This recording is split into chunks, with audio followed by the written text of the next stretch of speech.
Ընտրություններից հետո համատարած ձերբակալումներ ու կալանավորումներ են։ Ակնհայտ էր, որ եթե Փաշինյանը վերարտադրվի,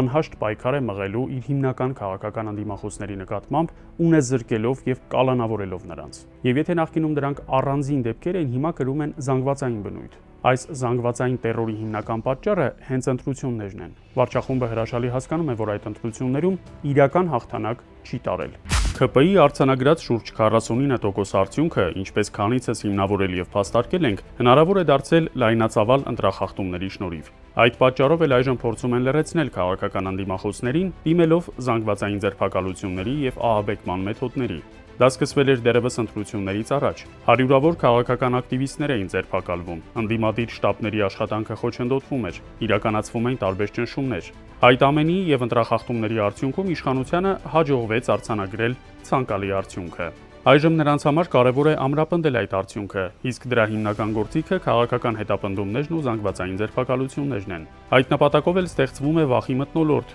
հարուցվում են ծանր քրեական գործեր, որ հնարավորինս ճնշվի ընդդիմադիր գործունեությունը։ Վարչախմբին անհրաժեշտ է խորհրդարանում ավելի մեծ վերահսկողություն, այդ թվում սահմանադրական փոփոխություններ իրականացնելու համար։ Գագիկ Ծառուկյանին եւ ԲՀԿ-ին քաղաքական գործընթացներից դուրս թողնելը եւս այդ տրամաբանության մեջ է տեղավորվում։ Սակայն դա էլ բավարար չէ։ Եթե իշխանությունը ցանկանում է կատարել այն պահանջները, որոնք հնչում են Բաքվից, նրան անհրաժեշտ է խորհրդարանում ունենալ առնվազն 2/3 մեծամասնություն։ Վարչախումբը փորձելու է ճնշումների միջոցով ընդդիմադիր պատգամավորներից մի քանիսին իր կողմը գրավել, ինչպես եղավ 8-րդ գումարման խորհրդարանում։ Վստահաբար ճնշումներ կլինեն ոչ միայն պատգամավորների, այլև նրանց ընտանիքների, հարազատների եւ մերձավորների նկատմամբ։ Վարչախումբը հրաշալի հասկանում է, որ իր դիրքերն այնքան ամուր չեն, որքան կարող է թվալ առաջին հայացքից։ Իշխանության լեգիտիմության հարցը շարունակում է քննարկվել թե այստեղ, թե արտերկրում։ Միջազգային դերակատարները կարող են շնորհավորել ընտրությունների արդյունքների կապակցությամբ, սակայն դա չի նշանակում, թե նրանք չեն տեսնում Հայաստանում իրապես տեղի ունեցողը։ Նրանք շատ լավ հասկանում են իրավիճակը, սակայն իրենց համար առաջնային են սեփական քաղաքական շահերը։ Եվ որքան թույլ է իշխանությունը ներքաղաքական առումով, այնքան ավելի հեշտ է արտաքին ուժերի համար նրանից տարբեր զիջումներ կորզել։ Այդ պատճառով էլ ստեղծվել է մի իրավիճակ, երբ արտաքին ճնշումները միայն ուժ գնանալու են։ Այսինքն զարմանալու էլ չի, ես մարդիկ էլ վաղուց արդեն կարմիր գծեր չունեն։ Պարզա չէ, եթե այդ մարդիկ գնում են մայրաթոր եւ դուրը ջարդում են, մայրաթորի դուրը ջարդում են, բարձրանում են խոյակների վրա, իրենց այդ պահվածքով դրսևորում են, հայհոյախառն խոսույթով հանդես են գալիս։ Այդ մարդկանցից ավել ինչ ակնկալեք։ Ակնկալելու ոչ մի բան չկա։ Այսինքն կոնկրետ հստակ կա ուղղվածություն, կա գիծ, որ այս մարդիկ առաջնորդվում են։ Բոլոր կարմիր գծերը վաղուց արդեն հատել են, անցել են։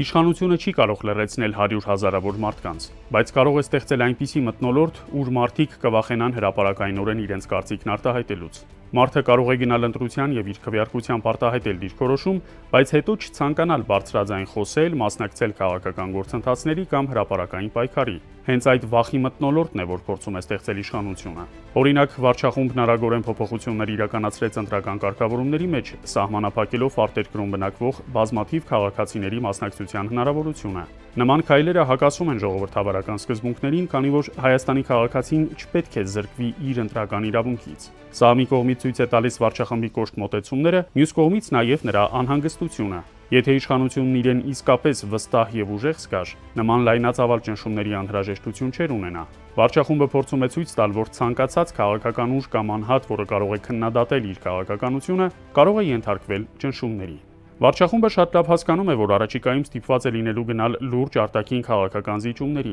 Այդ զիջումները չեն սահմանափակվելու միայն սահմանադրական փոփոխությունների թեմայով։ Ադրբեջանի պահանջները կարող են շարունակաբար ընդլայնվել։ Խոսքը կարող է վերաբերել տարածքային, քաղաքական եւ այլ հարցերի։ Այդ պայմաններում իշխանությանը անհրաժեշտ է հնարավորինս վերահսկելի ներքաղաքական միջավայր, որպեսզի հանրային դիմադրությունը նվազեցվի։ Այսինքն վարչախումբը փորձում է հնարավորինս թույլատրել այն ուժերին եւ կառույցներին, որոնք կարող են հակազդել այդ գործընթացներին։ Բայց հասարակության մեծամասնությունն անվերջ զիջումների քաղաքականության հետ հաշտ չէ։ Ընտրությունների արդյունքները ցույց տվին, որ մեր ժողովուրդը դեմ է ոչ թե խաղաղությանը, այլ այն սցենարին, երբ խաղաղության անվան տակ Հայաստանը մշտապես հանդես է գալիս միայն զիջողի դիրքում։ Մարդիկ ուզում են անվտանգություն, արժանապատիվ խաղաղություն եւ սեփական երկրի շահերի պաշտպանություն։